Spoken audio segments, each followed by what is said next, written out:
Bismillahirrahmanirrahim. Assalamualaikum warahmatullahi wabarakatuh. Waalaikumsalam warahmatullahi wabarakatuh.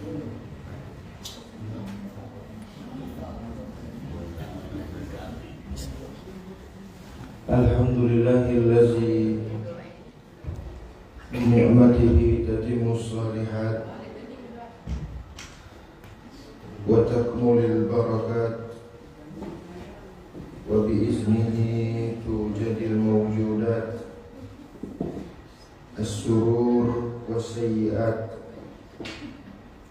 wa nusalli wa nusallim wa barik ala sayyidina Muhammadin sayyidis sadat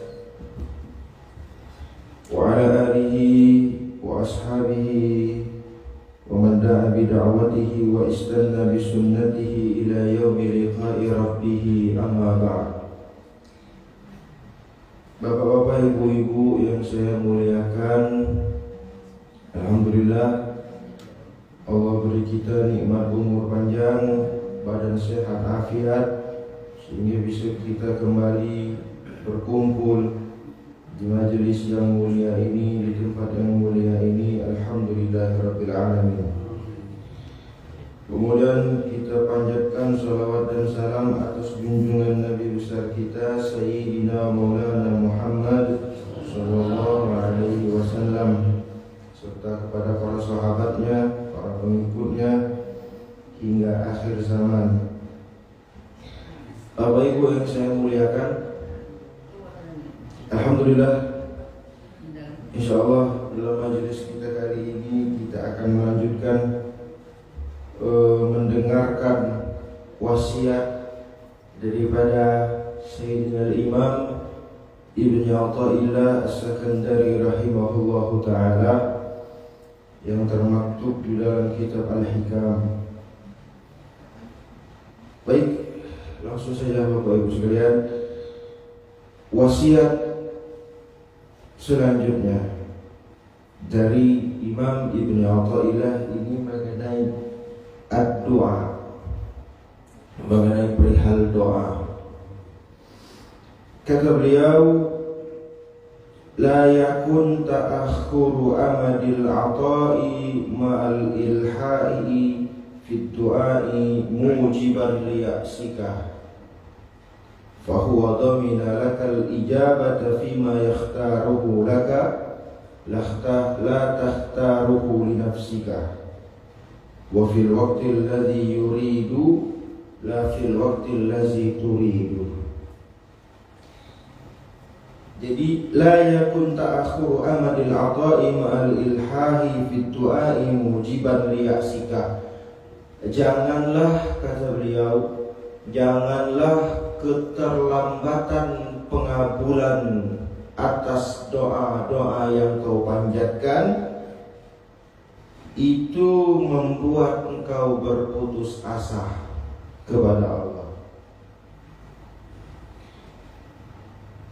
Ketika kita berdoa, ini ada doa kita yang ditangguhkan pengabulannya. Ada jarak antara pengabulan dan doa kita.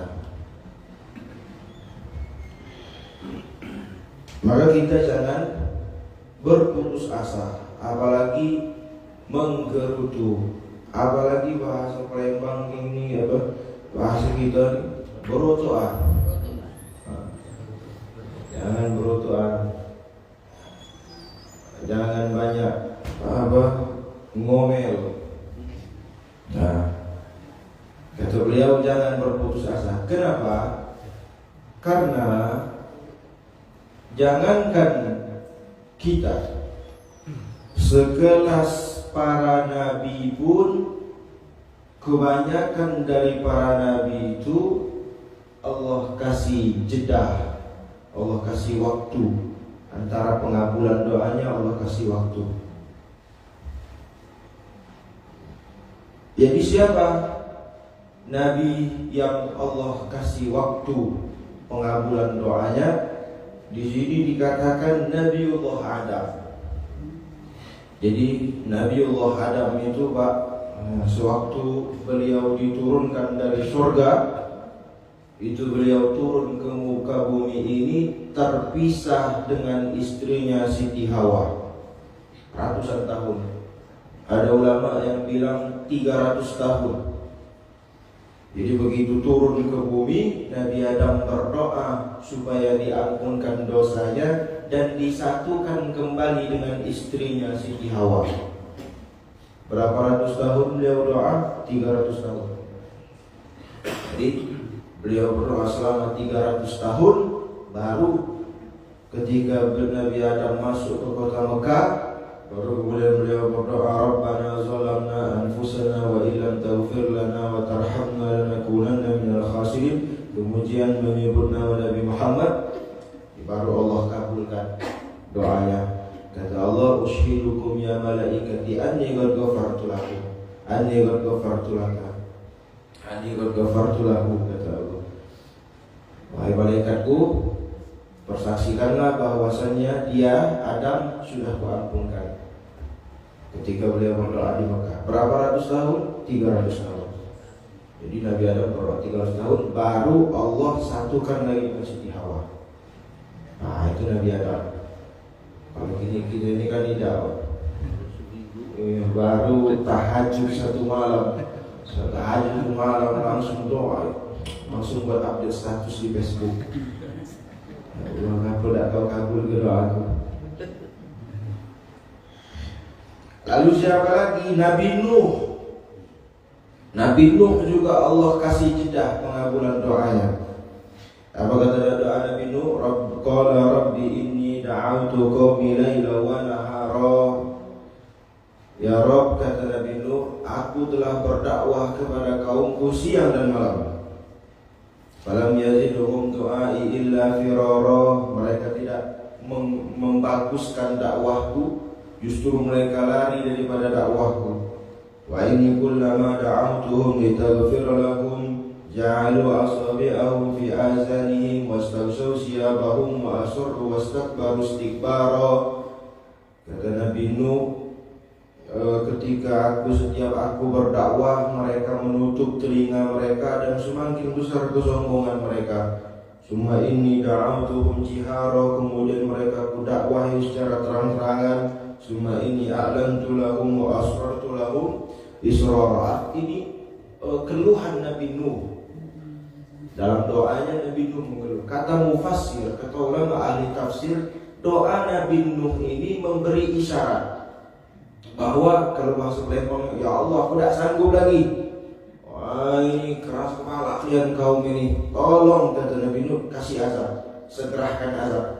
Kata mufassir, kata ulama tafsir, itu isyarat Nabi Nuh meminta segerakan azab untuk kaumnya, seperti itu. Itu isyarat, itu sudah isyarat. Kemudian apakah Allah langsung azab kaum Nabi Nuh? Apakah Allah langsung kasih banjir yang terkena? Belum. Nabi Nuh tetap disuruh dakwah dulu. Kata ulama puluhan tahun dari berdoa ini, baru setelah puluhan tahun Nabi Nuh berdakwah, baru Allah kasih wahyu. Wa auhayna ila Nuhin annahu la yu'mina min qaumika illa man aman fala tabta'is bima kanu ya'malun. Kata Allah, wahai Nuh, benar, kaummu tidak akan beriman kecuali yang telah beriman. Maka jangan sedih. Wasna'il fulka bi'ayunina wa wahyina wa la tukhatibni fil ladzina zalamu innahum mughraqun. Maka buat perahu, kata Allah, buat bahtera dengan arahan kami, karena orang-orang kafir ini akan ditenggelamkan. Hatta idza jaa amruna wa faratan nuru qulna hal fiha min kulli zawjayn itsnaini wa ahlaka illa man sabaqa alaihi al-qawl wa man amana wa ma amana ma'ahu illa qalil. Kata Allah, nanti kalau sudah datang perintah ini, bumi akan mengeluarkan mata air sehingga akan membuat banjir seluruh isi penjuru dunia. Maka perintahkan orang-orang yang beriman dan dari keluargamu naik bahtera supaya mereka selamat. Nah, maksudnya apa? Jeda antara doa Nabi Nuh dengan pengabulannya juga memiliki jeda puluhan tahun. Kemudian Nabiullah Ibrahim, ketika beliau berdoa, Rabbi habli minas salihin, ketika Nabi Ibrahim berdoa meminta anak, kata Imam Ibnu Katsir dalam tafsirnya, itu 86 tahun. Jadi Nabi Ibrahim berdoa meminta anak selama 86 tahun. 86 tahun baru Allah kabulkan. Baru dikasih Ismail. Itu juga Nabi Zakaria. Apa kata Nabi Zakaria? Rabbi inni wahadal azmu minni washta'al. Kata Nabi Zakaria waktu minta anak, ya Allah aku sekarang udah ubanan. Walam ra'su saiba walam akum bidu'aika syaqiyah. Kata Nabi Zakaria, aku sekarang sudah ubanan ya Allah. Tulangku sudah lemah, tapi aku tidak pernah lelah berdoa kepadamu. Jadi sedari Nabi Zakaria baru menikah sampai rambutnya ubanan beliau berdoa minta anak. Setelah ubanan, setelah tua baru Allah kasih anak. Ya Zakaria inna nubashiruka bi ghulamin ismuhu Yahya. Zakaria, ini aku kasih kabar gembira sebagai pengabulan dari doa. Sudah tua baru Allah kabulkan. Artinya apa? Semua bahkan para nabi memiliki jeda antara doa dengan pengabulan dari Allah. Nabi Muhammad juga seperti itu. Nabi Muhammad juga memiliki doa yang Allah kasih jeda. Apa? Ya Allah kata Nabi Muhammad, a'azzal Islam bi umarain. Kuatkan Islam, menangkan Islam, jayakan Islam dengan dua Umar. Antara dua Umar, Umar bin Al-Khattab atau Amr bin Hisam. Itu juga memiliki jeda. Padahal kaum muslimin diintimidasi, dikriminalisasi, disiksa, dihina, budak-budaknya. Mereka sholat diganggu, mereka ibadah diganggu, seperti itu. Baru Allah kabulkan dengan masuk Islamnya Sayyidina Umar ibn Al-Khattab. Jadi poinnya adalah bahkan sekelas para nabi juga memiliki jeda antara doa dan pengabulannya. Yang penting adalah doanya. Masalah dikabulkan atau tidak, cepat atau lambat dikabulkannya, yang penting doa. Kenapa? Karena doa ini min alamat raja al-'abd ila al-khaliq ad-du'a. Jadi tanda-tanda dekatnya seorang hamba dengan Allah adalah banyaknya si hamba tadi berdoa. Jadi semakin banyak hamba berdoa, artinya hubungannya ini sangat dekat dengan Allah. Atau tanda-tanda romantisnya hubungan cinta seorang hamba dengan Tuhannya adalah banyaknya si hamba ini berdoa. Allah senang mendengar kita mengeluh, Allah senang mendengar kita mengadu, Allah senang mendengar kita meminta. Yang penting doanya. Seperti itu. Itu pernah kejadian bapak-bapak, istrinya sedang hamil 9 bulan. Bapak istrinya hamil 9 bulan. Suaminya ngomong doa, ya Allah, semoga ini anak lahir putih bersih. Itu lahir keluar lutung, ya. Oh, tidak apa-apa. Yang penting doanya. Yang penting doanya. Ya Rabb. Allah Subhanahu wa ta'ala. Itu kalimat yang pertama. La yakun ta'akhuru amadil ata'i ma'al ilhahi fit du'ai mujiban liyasika. Jangan keterlambatan pengabulan doa itu membuat engkau berputus asa dalam berdoa. Nah, ini sekarang masuk kepada kalimat keduanya. Kalimat kedua ini, fahuwa domina lakal ijabata fima yakhtaruhu laka. Karena Allah akan mengabulkan doa-doa kita fima yakhtaruhu laka, sesuai pilihannya. La takhtaruhu li nafsika, bukan sesuai pilihan kita. Nah, jadi kalau kata Allah baik untukmu, maka Allah kabulkan. Kalau kata Allah belum baik, artinya belum Allah kabulkan. Seperti itu. Belum baik, belum Allah kabulkan. Atau simpelnya, kalau sudah baik menurut Allah, Allah pasti beri. Kalau belum baik menurut Allah, belum Allah beri. Karena yang tahu baik dan buruk ini adalah Allah. Jadi pengabulan doa ini adalah penuh hak Allah. Sebenarnya ini hak Allah. Yang tahu baik buruk ini cuma Allah. Makanya kita baca ayat, wa asa an tuhibbu syai'an wa huwa syarrul lakum. Asa an takrahu syai'an wa huwa khairul lakum. Wa asa an tuhibbu syai'an wa huwa syarrul lakum. Bisa jadi kata Allah, kalian membenci sesuatu padahal sesuatu itu baik untuk kamu. Dan bisa jadi kamu menyukai sesuatu, meminta sesuatu padahal sesuatu itu buruk untuk kamu. Kalimat ini kan ditutup dengan Allahu ya'lamu wa antum la ta'lamun. Allah yang tahu baik buruk atau tidaknya itu. Wa antum la ta'lamun kata Allah, dan kalian tidak mengetahui.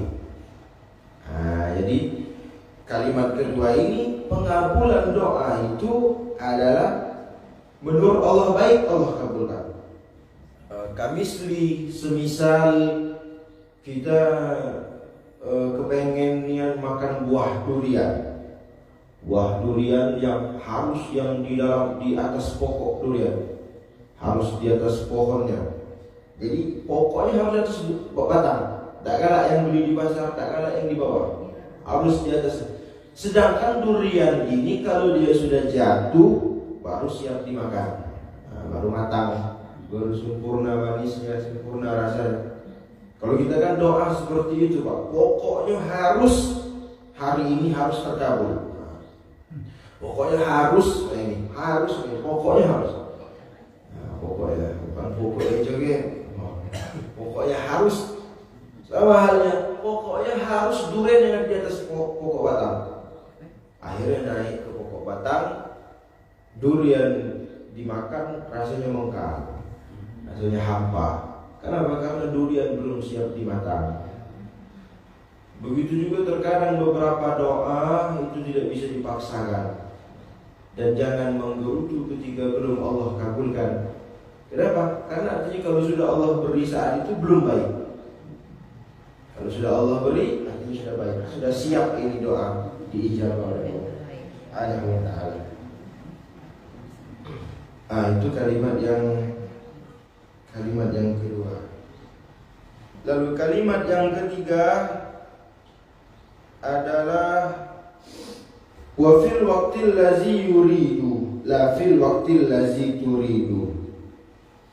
Allah kabulkan doa kita itu pada waktu yang Dia tentukan, bukan pada waktu yang kita tentukan. Jadi kalau kata Allah ini sudah waktunya, Allah kabulkan. Kalau belum waktunya, belum Allah kabulkan. Syukran.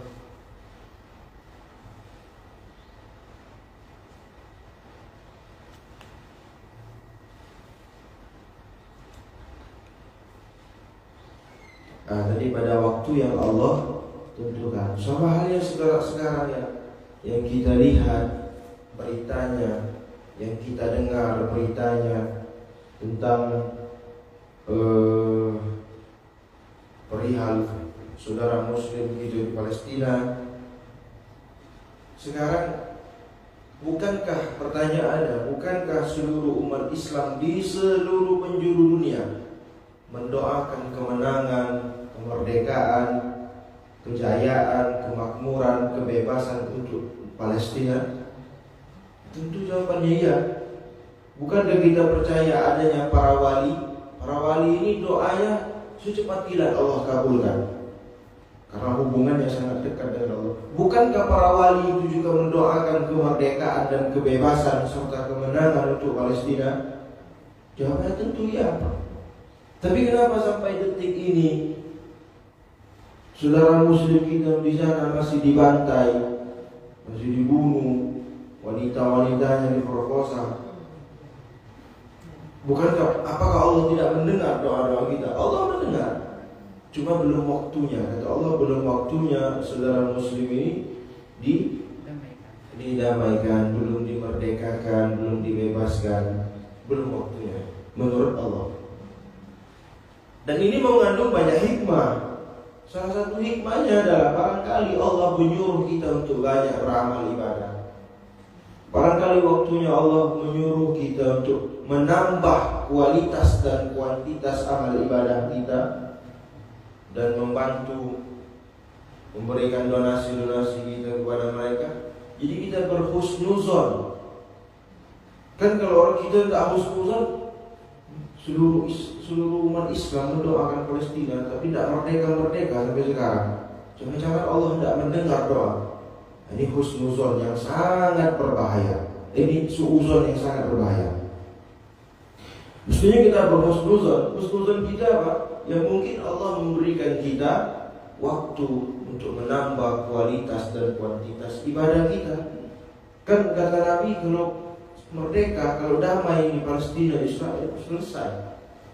Siap-siap kiamat, siap-siap penutup akhir zaman. Nah, seperti itu.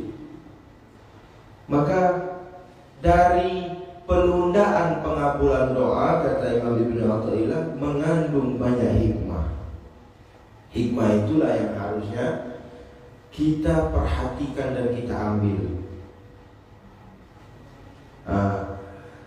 Maka dalam wasiat ini yang pertama adalah pengabulan doa itu sesuai kehendak Allah, sesuai pilihan Allah, dan sesuai waktu yang telah ditentukan oleh Allah, bukan sesuai kehendak kita.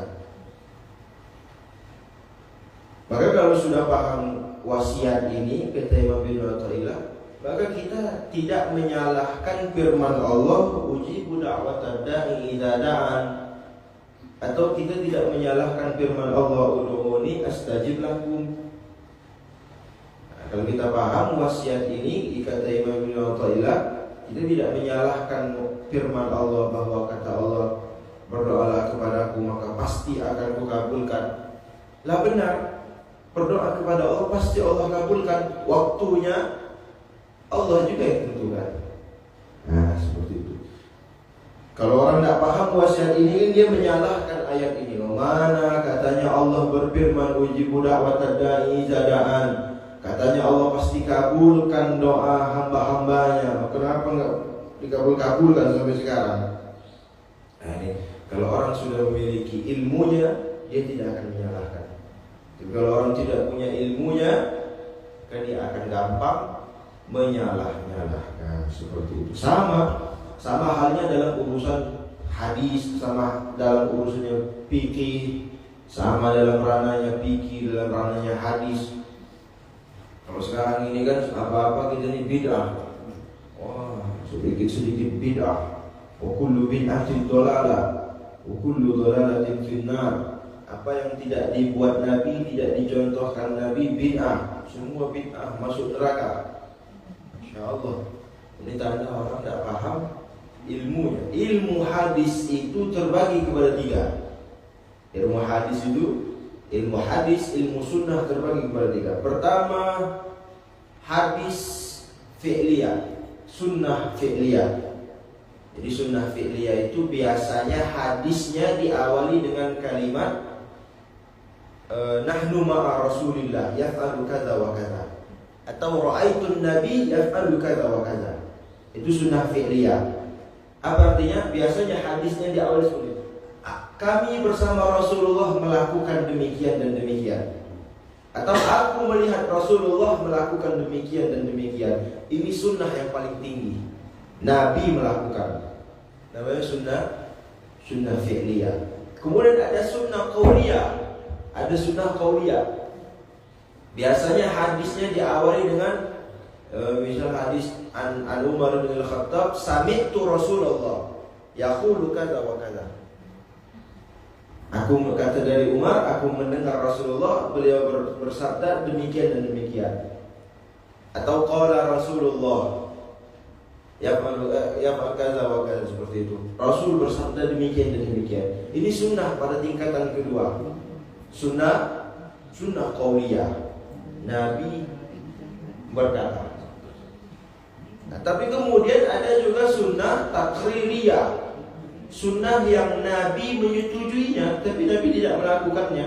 Tapi Nabi tidak Nabi menyetujuinya, tapi Nabi tidak melakukannya. Seperti contoh waktu itu para sahabat sedang berkumpul. Di sana ada Nabi Muhammad SAW. Beliau sedang memakai syal, beliau sedang memakai selimut. Selimut beliau itu garis-garis seperti belang seperti itu.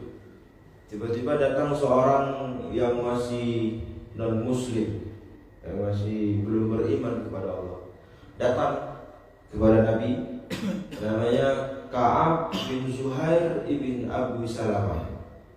Namanya Ka'ab bin Zuhair bin Abi Salamah. Soalnya dia masih kafir waktu itu. Datang kepada Nabi Muhammad SAW untuk menyatakan diri masuk Islam. Setelah Ka'ab bin Zuhair masuk Islam, Ka'ab bin Zuhair ini seorang penyair, orang yang senang bersajak. Syairnya didengar oleh orang banyak seperti itu. Setelah dia masuk Islam, Ka'ab bin Zuhair ini bersyair memuji Nabi Muhammad.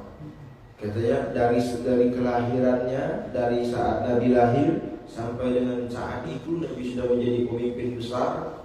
Oh, dia puji Nabi. Katanya Nabi Muhammad ketika dia lahir sajidan syakiran, dia bersujud, dia bersyukur, dia memuji Allah.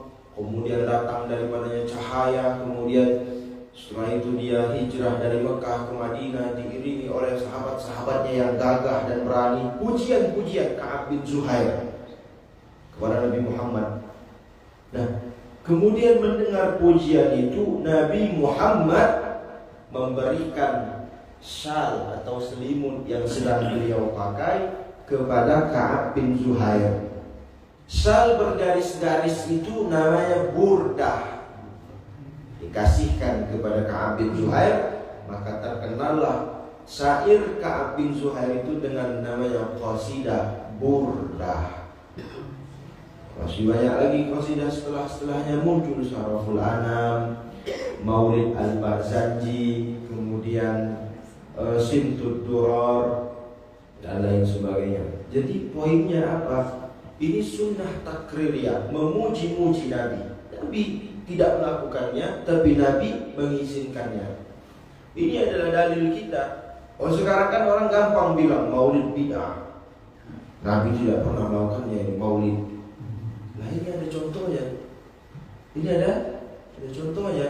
Bedanya apa? Maulid di zaman Nabi, Nabinya masih hidup. Maulid di zaman kita, Nabinya sudah meninggal, sudah tidak ada. Sama kan? Kita maulid kan baca Barzanji, Simtud Durar. Kalau yang terkenal di Palembang ini pimpinannya Habib Mahdi, bacanya maulid dia ulami yang kemarin almarhum meninggal. Saya sempat hadir di malam terakhir beliau itu. Saya maulid di Benteng Kuto, di Kuto, di rumah beliau. Maulid terakhir bersama beliau, mendengar suara beliau. Seperti itu. Jadi kalau kita sudah tahu ilmunya, maka tidak akan mudah menyalah-nyalahkan. Maka di sini pentingnya mengaji fikih, mengaji usul fikih, mengaji hadis, dan lain sebagainya. Apa yang dimuliakan Allah Subhanahu wa taala, lalu kembali ke perihal saudara muslim kita di Palestina. Kita mendoakan saudara muslim kita di Palestina, Allah bantu mereka supaya Allah beri mereka ketenangan walaupun di daerah peperangan. Kalau Allah beri ketenangan, pasti tenang. Sama halnya walaupun kita berada di daerah aman, tidak ada peperangan, tidak ada intimidasi, kalau Allah tidak beri tenang, tidak tenang. Kalau kita doanya seperti itu, beri mereka pertolongan, bahan pangan, makan yang cukup, Allah beri mereka ketenangan walaupun di daerah peperangan. Kita doakan, tetap kita doakan. Bukan berarti saya berdoa supaya ya Allah tidak apa-apa lama-lama merdeka. aku masih nak nikah, masih nak. Tapi kalau merdeka kiamat. Kalau merdeka sudah benar-benar kiamat. Bukan berarti aku doa sama itu, Bu. Ya Allah, tak apa-apa lah merdeka. Aku masih nak beramal, masih nak nikah, masih nak punya anak. Tak juga itu. Takutnya dikira aku berdoa supaya tak apa-apa lama merdeka, bebas. Tidak. Wallahi law wujibat alaina al-qatl wal harb, yani jihad fi sabilillah, lizalika kuntu syakhsun amami lil harb. Insyaallah, demi Allah, kalau sudah wajib jihad kepada kita, saya yang akan berada di barisan depan dalam peperangan itu. Ada Bayu cuma baca ngomong, tidak ngomong, aku sebenarnya melawan, Bu. Aku ini sebenarnya melawan juga. Jadi aku punya sahabat yang sekarang beliau itu kuliah di Madinah itu Munawwar. Sekarang kuliah di Madinah. Dulu waktu di pondok kami sering keliling ke Belido, ke Muareni, keliling Ruqyah Syariah. Jadi beliau baca ayat, aku keliling kumpulin jimat. Itu pernah dapat jimat 2 kantong kresek. Ada yang apa ini, pedang semua ini. Kemudian ada Quran Istanbul yang kecil 4 iko. Kemudian ada tulisan di kertas, tulisan di kain. Sudah dapat 2 kantong, ku bakar. Ini kan artinya agak melawan. Intinya kan agak melawan. Ya. Dulu pernah di pondok, selain kalau di sekolah ketua OSIS barangkali. Kalau di pondok, alhamdulillah saya dikasih Rois Am. Rois Am ini mengurus santri. Itu pernah tawuran antara kelompok Muarodo dengan kelompok Belido. Tawuran. Awalnya duel ini, Pak. Yang punya masalah duel. Sudah berdarah hidung, sudah kokohnya sudah basah dengan darah. Dah datang rombongan. Jadi jangan dikira cuma di STM tawuran. Di pesantren juga tawuran. Nah, sudah berdarah, dia datang kelompok bawa saja. Ada yang bawa celurit waktu itu. La ilaha illallah. Dapat dari mana ini? Kelompok Belido bawa kayu besar-besar. Bawa kayu. Aku masih di masjid. Keluar aku dari masjid karena dengan teriakan. Aku teriak juga. Tak berhenti tak kamu? Langsung berhenti, langsung bubar.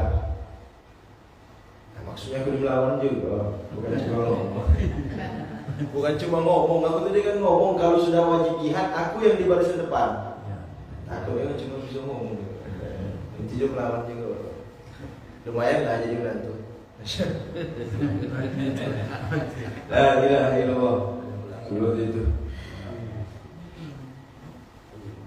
Nah, kita ambil hikmah husnuzon kita. Belum Allah merdekakan, belum Allah beri kebebasan untuk saudara muslim kita di Palestina. Apa? Untuk Allah beri waktu kita memperbagus, memperbanyak kualitas dan kuantitas amal ibadah kita. Karena ini berhubungan dengan wasiat Imam Ibn Athaillah yang selanjutnya. Belum saya catat. Langsung kata Imam Ibn Athaillah mengenai amal ibadah, idfin wujudaka fi ardil khumuli, fama nabata mimma lam yudfan la yatimmu natajuhu.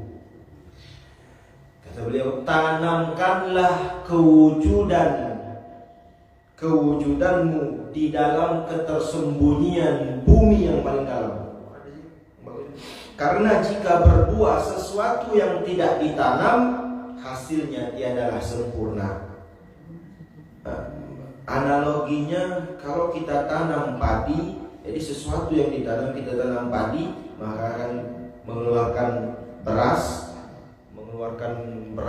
kemudian buahnya memberikan banyak manfaat, bisa dimakan seperti itu kan, jadi bahan pokok. Kenapa? Karena padi ditanam. Ada juga pohon yang tumbuh dan berbuah tapi tidak ditanam. Ada pohon monyet namanya itu. Ada pohon monyet yang buahnya kuning. yang biasa tumbuh di hutan itu. Dia tidak ditanam, tapi dia tumbuh dan berbuah. Buahnya tidak bisa dimakan atau asem. Masem buahnya. Atau rumput ilalang yang tumbuh bersama padi itu kan tidak ditanam, tapi dia tumbuh. Nah, maksudnya apa? Sembunyikan amal ibadah kita di tempat yang sangat tersembunyi, yang cuma kita tahu dengan kita yang tahu dengan Allah.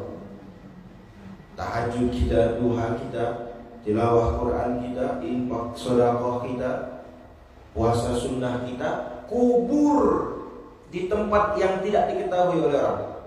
Yang tahu cuma kita dengan Allah. Nah, maka pahalanya akan manis dan sempurna. In qata'a wan fasal. Apa? Maka lillahi dama wattasal. Pahalanya sempurna, tak terputus. Nah, dan biasanya kata beliau, sesuatu yang tidak ditanam tapi tumbuh biasanya tidak sempurna. Amal kita yang tidak kita kubur, yang diketahui oleh banyak orang, khawatirnya akan cacat dengan riya, akan cacat dengan ujub, akan cacat dengan takabur, sombong, seperti itu. Maka kata beliau, supaya amal ibadah kita berkualitas, kubur, sembunyikan di tempat yang paling dalam, yang cuma kita yang tahu dengan Allah, supaya pahala yang sempurna. Dan mawattasal. Nah, kemudian wasiat selanjutnya, supaya amal ibadahnya lebih sempurna lagi,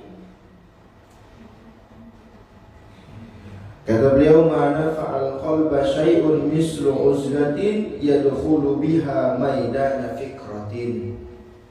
Mana fa'al qalba syai'un mislu uzlatin yadkhulu biha maidana fikratin. Jadi tidak ada yang lebih memberi manfaat kepada qalbu kecuali uzlah. Uzlah ini memberi manfaat yang banyak kepada qalbu. Uzlah ini sebagai penyempurna amal ibadah kita. Uzlah ini apa? Uzlah ini menyendiri. Uzlah ini memisahkan diri.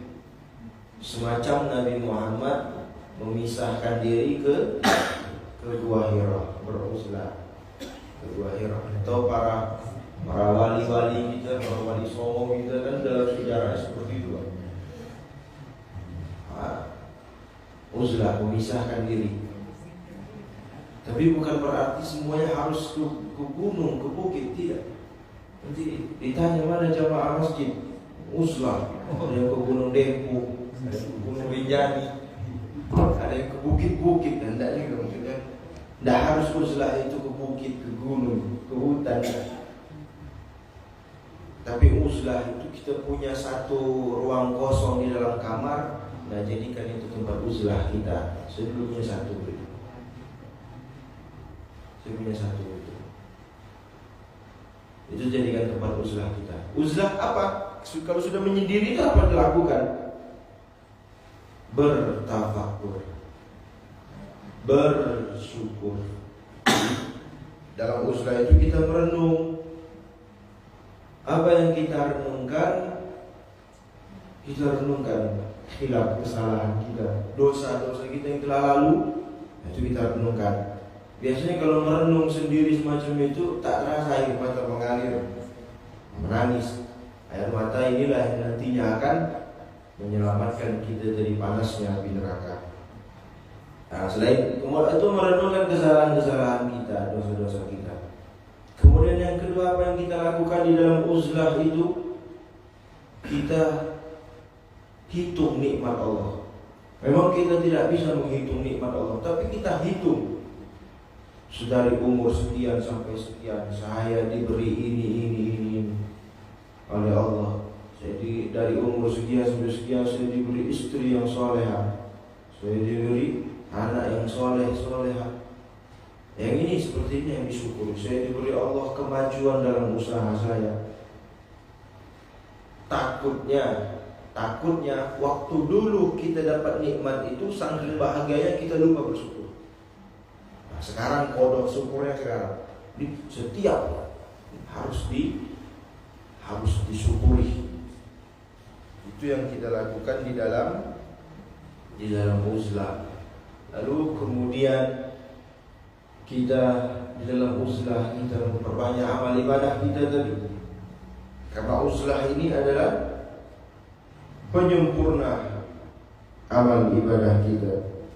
Di dalamnya kita bertafakkur mengenai al-haqaiq dan bukan bertafakkur mengenai zatnya. Jadi dalam tafakkur itu jangan kita mikirkan zat Allah. Jangan kita mikirkan zat Allah. Karena kalau orang mikirkan zat Allah ini kacau, benar-benar kacau. Semacam Mu'tazilah.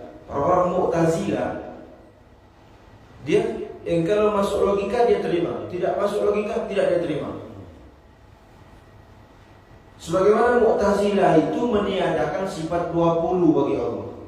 Jadi ada 20 sifat wajib, 20 sifat mustahil dan 1 sifat jaiz. Nah, Mu'tazilah meniadakan sifat 20 yang wajib. Kenapa? Karena orang-orang Mu'tazilah berkata seperti ini. Allah ini kan satu. Kalaulah Allah memiliki sifat, apakah sifat Allah itu qidam atau hadis? Jadi kan Allah ada zat, ada sifat. Ada zatnya Allah, ada sifatnya Allah. Zat Allah sifatnya qidam. Nah, kata Mu'tazilah, kalaupun Allah punya sifat, sifat ini qidam atau hadis. Kalau sifat Allah ini hadis, mustahil kata mereka. Zatnya qidam, masa sifatnya hadis? Atau sifatnya juga qidam, artinya ada 2 yang qidam. Atau ada 20 yang qidam. Zat Allah dan sifat 20 Allah ini berarti qidam. Orang Kristen saja kita anggap kafir karena mengadakan 3 yang qidam. Tuhan Bapak, Tuhan Ibu, Tuhan Anak. 3 yang qidam, kafir. Kata Mu'tazilah lainnya ada 20 yang qidam. Nah, ini kacaunya seperti ini. Kalau kita memikir zat Allah, kacau. Bisa-bisa kafir kita. Maka kita dibantah oleh ulama kita, oleh Imam Abul Hasan Al-Asy'ari, dengan dihasil juga oleh Al-Maturidi. Katanya seperti ini, biar kita tidak salah paham. Terlanjur sudah disebutkan ini supaya tidak salah paham. Saya yakin barangkali bapak sudah, ibu sudah ada yang tahu, tapi ini diulang lagi ya. Ini zat Allah qidam, kemudian sifat Allah ini juga qidam dan tidak terpisah antara zat dan sifat. Jadi cuma satu yang qidam, zat dan sifat ini qidam semua dan satu, bukan 20. Orang Mu'tazilah dia memisahkan antara zat dan sifat. Nah, jadi kalau kita akidah kita Asy'ari Ahlus Sunnah wal Jamaah, zat dan sifat itu satu. Seperti ini. Jadi qidam semuanya. Allah punya sifat sebagaimana yang disifati di dalam Al-Qur'an. Nah, poinnya adalah di dalam tafakkur ini kata Imam Ibnu Athaillah, pikirkan al-haqaiq. Al-haqaiq ini apa ya? Semacam ciptaan Allah. Itu pikirkan ciptaan-ciptaan Allah. Bahkan wa fi anfusihim afala ta'qilun. Di dalam diri kita pun ini luar biasa kalau kita pikirkan. Ada kan sekarang orang-orang Cina atau orang-orang mana itu, mereka membuat robot menyamai manusia, tapi tidak sempurna juga semuanya. Rakitan punya batas waktu. Sedangkan kita lihat diri kita, nadi berdenyut dengan sendirinya, jantung ya. Ini orang-orang kesehatan, dokter yang lebih paham, saya tidak paham. Jadi maksudnya apa yang dipikirkan al-haqaiq, ciptaan-ciptaan Allah. Semua sebagaimana yang saya sampaikan pertama kali kita berjumpa di masjid musola ini, bahwa satu jenis unggas, ayam sama burung sama-sama punya sayap. Malah ayam yang lebih besar dari sayap elang. Tapi jangankan elang, burung pipit yang kecil seperti ini pun bisa terbang. Sedangkan ayam yang punya sayap besar tidak bisa terbang. Kenapa? Karena Allah katakan dalam Al-Quran, kalian lihat burung-burung yang berterbangan, kata Allah, kami yang menahan dadanya. Jadi burung-burung itu terbang bukan karena sayapnya, tapi karena Allah tahan dadanya. Itu ayam tidak punya jaminan dalam Quran bisa terbang. Ayam bisa terbang, cuma tidak sepandai burung. Karena ayam tidak punya jaminan tuh. Kalau benar-benar mengandalkan sayap, terbangnya tidak lama. Seperti bebek, ayam, dia mengandalkan sayapnya, tidak lama terbangnya. Cuma kalau yang diandalkan adalah Allah, Allah tahan dada burung-burung itu. Burung sekecil apapun bisa. Ini adalah tafakkur al-haqaiq. Banyak contoh-contoh ulat. Kalau kita lihat ulat itu, ada ulat warna hijau, ada ulat warna hitam, ada ulat warna ini agak ngeri ya. Saya pernah datang ke Aceh. Di Aceh itu ternyata masih ada ulat warna kuning, bulunya panjang. Wah, ini seru nih ulatnya. Seumur hidup baru sekali saya lihat ulat itu di Aceh. Di Medan kemarin lihat ulat, besar ulatnya, seperti ular, cuma tidak panjang. Luar biasa. Jadi dalam satu jenis itu Allah bedakan. Ada sempurna ciptaan. Atau ada misalnya contoh hewan yang merayap sebagaimana seperti buaya, biawak, kadal, cicak. Kenapa cicak bisa di dinding? Kenapa enggak buaya di dinding? Padahal kan sama-sama tangannya seperti ini di pinggir. Tapi buaya tidak bisa naik dinding. Padahal lebih besar buaya daripada cicak. Karena Allah lebihkan satu ciptaannya di atas ciptaannya. Allah bedakan. Kita ini kan sama, beda-beda semua. Muka kita beda-beda. Beda gitu. Muka kita semua. Bapak Ibu dimuliakan Allah Subhanahu wa taala. Saya rasa dalam majelis kita kali ini saya cuma bisa menyampaikan 3 wasiat ini saja. Jadi wasiat pertama mengenai doa. Wasiat pertama mengenai doa. Kita sebagai pemula, kata Imam Ibn Athaillah, kalaupun terlambat Allah kabulkan, jangan putus asa. Karena pengabulan doa itu sesuai pilihan Allah dan waktunya ditentukan oleh Allah Subhanahu wa ta'ala. Di balik doa-doa yang belum Allah kabulkan, ada hikmah-hikmah yang bisa kita ambil, kita jadikan pelajaran. Kemudian kata beliau di wasiat kedua, amal ibadah kita kualitas dan kuantitasnya tingkatkan. Amal ibadah kita simpan di tempat yang tersembunyi, yang cuma kita dan Allah yang mengetahuinya. Supaya apa? Supaya amalnya manis dan sempurna. Damawat tasawuf, berketerusan pahalanya, tidak cacat, tidak putus oleh penyakit-penyakit hati. Nah, kemudian untuk menyempurnakan amal ibadah itu dibarengi dengan uzlah. Punya satu ruang di rumah, jadikan ruang itu tempat uzlah. Memikirkan, mensyukuri nikmat-nikmat Allah Subhanahu wa ta'ala. Nah, seperti itu. Bapak Ibu yang dimuliakan Allah Subhanahu wa ta'ala, semoga Allah berikan kita keistiqomahan dalam beramal ibadah. Allah istiqomahkan kita bersama Al-Quran.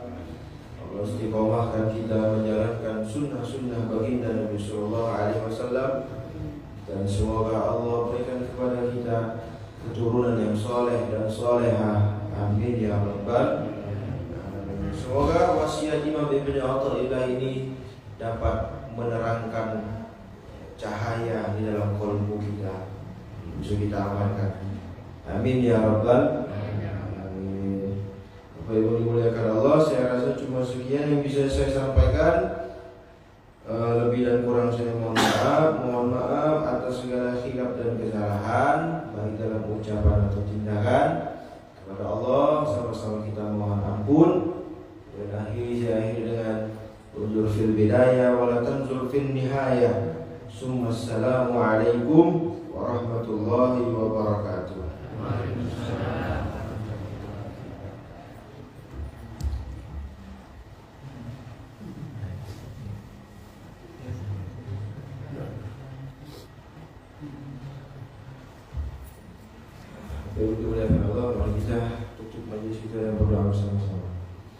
A'udzubillahi minasyaitonirrajim. Bismillahirrahmanirrahim.